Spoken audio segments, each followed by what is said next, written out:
Luther Vandross, the documentary Never Too Much, which aired on CNN, was a very extremely good, well done documentary. 2 hours long, filled with an in-depth look at Luther's life, his vulnerability. It really got vulnerable about Luther, and it really opened us up until it really showed sides that maybe some of us weren't too familiar with. Now, of course, in today's age where we have YouTube, you can go do your own research and check out a lot of old interviews and get a lot of the facts that were presented in the documentary. But some things really opened my eyes up that I didn't even know about Luther Vandross. And I thought I knew quite a bit on Luther. I would say that I would consider myself a Luther connoisseur, but I did learn some new things.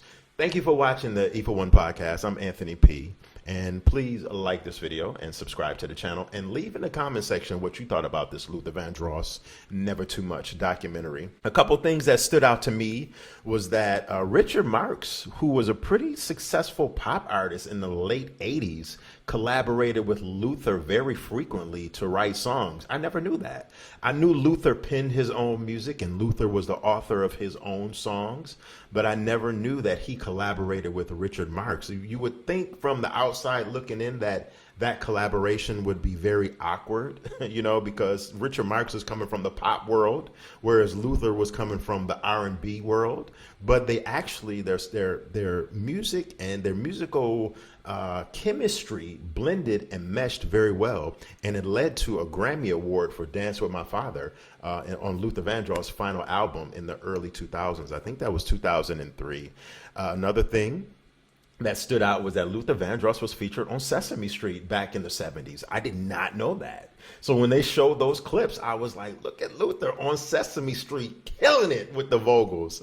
I thought that was flattering. I did not know that Luther was also collaborated very closely with David Bowie, and David Bowie gave Luther his shot pretty much.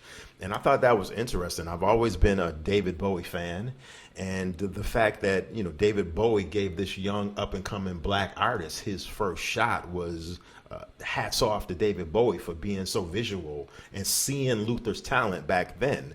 Roberta Flack also can maybe be credited as giving Luther that push, that nudge to get him to the forefront of his career, because he was singing backup for Roberta, and she came into practice one day and saw that Luther was just commanding the practice, the vocals and the stage while she wasn't there. And not to say that Roberta felt a little threatened, but you could maybe take that perspective, but you could also take the perspective as Roberta Flack saw that Luther was more than just a backup singer and was like, the only way I'm going to get him to blow up and shine and do his own thing and show the world is if I release him and let him go and let him do his own thing, his own project and his own album. So that's when Roberta, let him go and released him as a backup singer. Did not know that.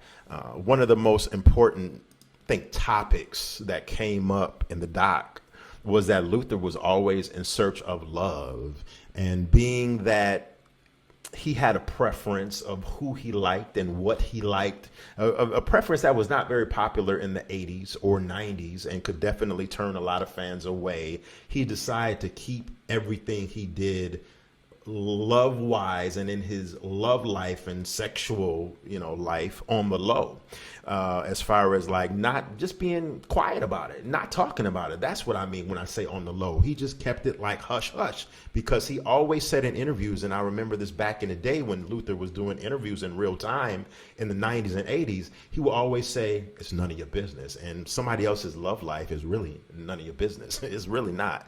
So, but one of the quotes, sort of like one of the quotes, I know I might not say it exactly how Luther said it, but Luther, he even had a song called Any Love, where he was just searching for anybody to love him because he just wasn't getting that love and affection. Luther said that his thoughts on fate and love was that you could be locked in a basement. You could be chained. You could be in chains and locked in a basement. But if it's fate, love will find you. And I thought that quote was very, very profound, and I love the way Luther said that.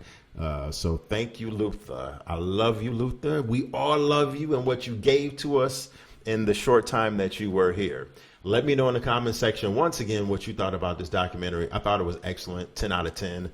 Definitely a course of approval from me. You've been watching the Equal One podcast, and I'll check y'all later. Have a good one.